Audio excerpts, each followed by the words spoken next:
La fundación del Werkbund no fue un proceso que se diera de manera repentina, ni que se diera pues así como de un momento a otro, a pesar de que tiene una fecha de fundación específica, sino que fue un proceso que se fue dando a lo largo del tiempo, gestándose a través de bastantes años de colaboración entre sus futuros fundadores, en diversas exposiciones y proyectos, y todo esto se dio más o menos desde 1897 en adelante. El Werkbund se estaba originando más o menos en el contexto del Kunstgewerbe, que es básicamente la versión alemana de los artes y oficios o artes aplicadas. Estos buscaban básicamente abordar la crisis que se había dado por la rápida industrialización de Alemania, y pues básicamente esta rápida industrialización de Alemania había creado como una ruptura entre el arte y la sociedad, porque pues toda la infraestructura alemana de la época se había dado había tomado fuerza como tal en esa industrialización. Muchas de las figuras influyentes del Werkbund se juntaron básicamente porque eran todas críticas de algo llamado el Jugendstil, que es básicamente la versión alemana del Art Nouveau. Estas figuras incluyen autores como Hermann Muthesius, Julius Meyer-Gref, Walter Riesler, Ferdinand Avenarius, Peter Behrens y otros,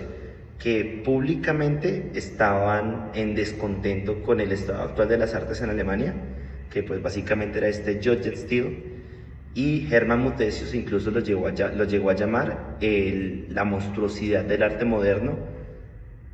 al Jugendstil. Podemos ver una obra de Otto Ekman de 1896 del Jugendstil básicamente, que se da un poco antes de que se empezaran a dar estos pensamientos que formaban el Werkbund como tal. Para recopilar un poco más o menos cómo se dio este proceso de génesis del Werkbund, pues tenemos una línea de tiempo en la que tenemos las fechas más importantes que incluyen el contexto histórico en el que se desarrolló el Werkbund, y también como fechas importantes de la génesis y la creación del Werkbund. La primera de ellas es 1897, en las que se dan las primeras críticas físicas y las críticas directas por parte de Hermann Muthesius al estado actual de la casa alemana que había en ese momento en Alemania. Algo importante es que Hermann Muthesius, como ya lo habían dicho, tuvo también parte de su formación y fanatismo como tal en Inglaterra. Entonces pues él quería traer ese movimiento del Arts and Crafts y cómo había afectado la arquitectura de Inglaterra a Alemania. Luego, en 1904, pues así como otros movimientos expuestos hasta ahora han iniciado con exposiciones universales que básicamente incluyen lo mejor de la industria y del arte global, pues esta también tiene como un inicio bastante marcado en una exposición, en este caso la Exposición Universal de San Luis, en la que, a pesar de que la pintura alemana formó una gran parte, fue entre comillas ignorada porque era supremamente academicista y romanticista, mientras que en las artes aplicadas alemanas tuvieron un rotundo éxito. De hecho, Hermann Muthesius creó un informe ministerial en el que habló pues básicamente de cómo le fue a Alemania en esta exposición de San Luis, y dijo que fue un éxito rotundo y que básicamente superaron con creces a todo el resto de las naciones. Esto cimentaba básicamente el sentimiento nacionalista del cual se apoya el Werkbund. En 1906 se da lo que Hermann Muthesius llama la victoria que cimentó el espíritu moderno, que es la Dritte Deutsche Kunstgewerbe Exhibition, que básicamente fue la exhibición de artes aplicadas de Dresde, en Alemania, y fue el punto de inflexión de los ideales del Werkbund. Básicamente acá no solamente se mostraba arte alemán, sino que era una exposición integral en la que se mostraba la vitalidad de la existencia moderna en una amplia gama de edificios y de obras artísticas aplicadas. En estas fechas también se publicaron tratados en los que se reunían a básicamente todas las personas que hacían parte de este ideal, y se los llamó como arquitectos y artistas que entendían su deber estético y nacional y habían trascendido del historicismo y la ornamentación vacía. Eran básicamente como lo que estaban llamando lo moderno y lo actual y lo que veían como el futuro de Alemania. En 1907 se da como tal la fundación del Wehrmacht y aquí se incluían pues básicamente a todos los miembros fundadores y se dio la primera reunión en Múnich, Alemania, el 5 y el 6 de octubre. Durante los preparativos de esta exposición se dieron discursos inaugurales en los que decían que las artes aplicadas eran una fuerza económica y que debía impulsar el espíritu nacionalista alemán. También se habló de la creación de la arquitectura asequible y la creación de la arquitectura meramente funcional. En 1908 se publican los textos base de lo que serían como tal los ideales del Wehrmacht. El primero de ellos fue el Moderne Baukunst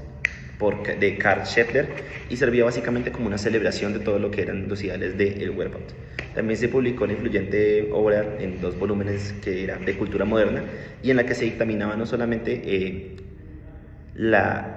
el valor de la forma en la arquitectura moderna en esa época de Alemania, sino que también se hablaba de la música, el arte y el comportamiento social. Algo también importante que pasa en 1908 es que Henry van de Velde se une al Wehrmacht y aunque no fue uno de los fundadores originales, es alguien que posteriormente va a ser muy importante porque entra a hablar un poco sobre las contradicciones que se dieron durante esta fase inicial del movimiento. La primera reunión del primer año del Wehrmacht también se dio en 1908 y básicamente se argumentó durante esa reunión que se estaba llegando a una estética basada en la máquina y en la funcionalidad pura y que se estaba reemplazando por fin la estética ornamental individual que tanto se criticaba. Posteriormente pues ya se da como tal la participación de figuras claves básicamente en el ámbito de la arquitectura y el diseño, como lo son Behrens y Gropius. Gropius sabemos que posteriormente va a pasar a formar y a fundar lo que es la Bauhaus después de la Primera Guerra Mundial. Y se dan también lo que son como tal las primeras bases del Wehrmacht dentro de distintas reuniones anuales que se dieron pues desde 1907 a 1914, antes de que estallara la Primera Guerra Mundial. En estas reuniones anuales, Hermann Muthesius también dio conferencias en las que hablaba sobre la buena forma y que pues el Jugendstil hasta ese momento había llegado a lo que era una degeneración formal, es decir, la pérdida total del valor de la línea, sino solamente como elemento decorativo.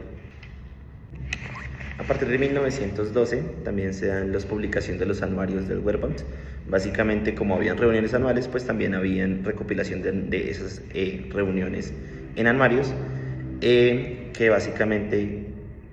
reforzaban y mostraban pues los ideales que se discutían durante estas reuniones. De nuevo, pues estaba hablando de la pérdida del ornamento, se estaba hablando de una figura un poco más funcional y estas ideas se recopilaban en los anuarios. En 1914 pasa algo muy importante y es que se da el primer congreso de Wehrmacht en Colonia, en su colonia Alemania, y es el primer congreso y la primera reunión en la que se muestran como tal el resultado de los 7 años de trabajo anteriores que se dieron desde 1907 hasta 1914. Aquí hay algo muy importante y es que se da el gran debate de Muthesius versus Van de Velde, en el que a Van de Velde se le critica por defender una postura mucho más individualista del artista, en la que defiende un poco más al Jugendstil y al estilo individual de cada artista sobre una forma libre de ornamentos y una forma puramente funcional como la que proponía Muthesius durante todo este tiempo. Esto es algo importante y algo también que se tiene que tener en cuenta es que quizás estos debates se dieron por el impulso nacionalista que tenía el movimiento. Van de Velde también era de los pocos miembros del Wehrmacht hasta el momento que no eran de origen puramente alemán, sino que él era de Bélgica. Entonces también se puede llegar a sugerir que estos debates se dieron no solamente por el componente de ideas que tenía cada uno, sino también por el origen de esas ideas o el origen de las personas que daban esas ideas.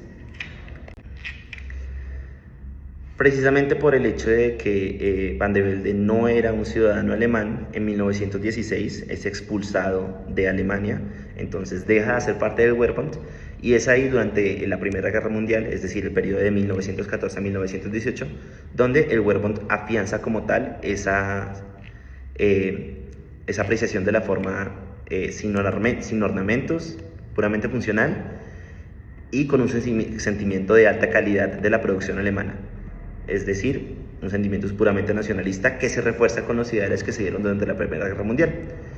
Cuando acaba la Primera Guerra Mundial, en 1918, pues termina también Alemania imperial y de alguna u otra manera estos ideales supernacionalistas que venían impulsados en el Wehrmacht también disminuyen un poco. A partir del final de la Segunda Guerra Mundial, las reuniones se siguen haciendo, reuniones anuales del Wehrmacht, de la asociación como tal. Se empieza a publicar tratados sobre forma y revistas sobre forma. Por ejemplo, esta es Die Form,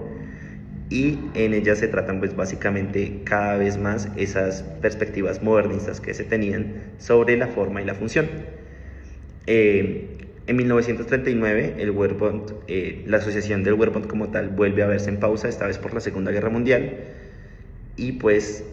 la intenta reconstruir también después de 1945, cuando finaliza la Segunda Guerra Mundial, pero se vuelve una asociación no de proposición de ideales creativos, sino un poco más de seguir lo que ya se había planteado en la etapa inicial, que fue la más importante, entre comillas.